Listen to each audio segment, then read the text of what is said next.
I'm standing in front of my 11 unit ADU project right now, and I'm gonna tell you the top 5 mistakes that I've made getting to this point that have cost me hundreds of thousands of dollars. I'm the builder, Brian. I've seen over 500 ADU projects through feasibility, design, and build, but this one right here has taught me more than any spreadsheet will ever teach. And stick around to the end because the last one in itself cost me over $100,000 of mistakes. Permitting delays nearly broke this project, and the reason why is because R3 and R2 occupancy are terms that you need to understand if you're starting to build. What it is it's the code that you actually follow when you're designing the project. So R3 occupancy is when there's 2 or less units attached to each other, and you follow California residential code. When there's 3 or more attached, the state considers it an apartment building, so there's significantly more costs, significantly more headaches, and significantly more rules that you need to color inside of for your project. What this does is it means that there's a lot more time and a lot more people involved in designing the project, so you need to make sure that you adjust that in terms of your timeline for your project before you submit to the city, and so you understand the holding costs associated with that specifically. So that alone took what I expected to be a 12-month permitting process to literally a 30-month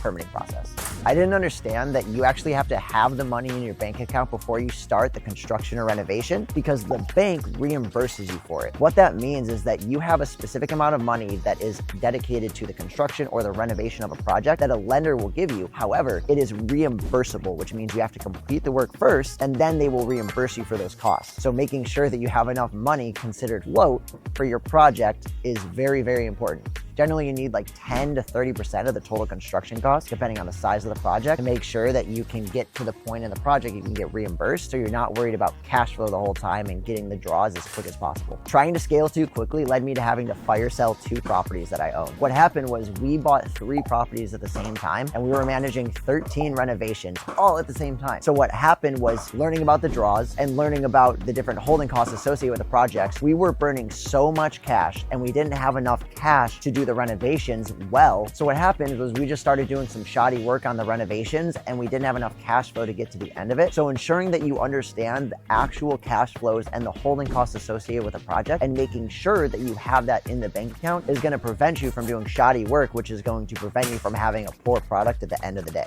Setting up the LLC incorrectly also cost us like $100,000 in holding costs and issues. So what happened is we had a partner that was going through a situation and we had to pause on the project because there were issues with the decision making because it was clearly defined in the operating agreement, but we didn't actually add that to title. So there wasn't a clear direction of who could make the decision. So when you're doing a project and you have an operating agreement, ensure that it is actually added to title and recorded appropriately. Otherwise, when it comes to making that decision, you're going to be in a lot of pain and it's going to take a lot of time, which means holding.